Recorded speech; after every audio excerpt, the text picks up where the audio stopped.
నేను కొణిదెల పవన్ కళ్యాణ్ అనే నేను శాసనం ద్వారా నిర్మితమైన భారత రాజ్యాంగం పట్ల నిజమైన విశ్వాసం, విధేయత చూపుతానని, భారతదేశ సార్వభౌమాధికారాన్ని, సమగ్రతని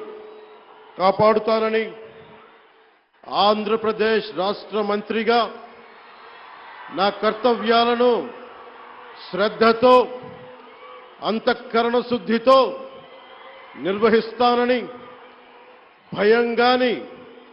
పక్షపాతం గాని, రాగద్వేషాలు గాని లేకుండా రాజ్యాంగాన్ని, శాసనాలని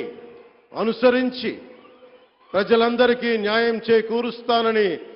దైవ సాక్షిగా ప్రమాణం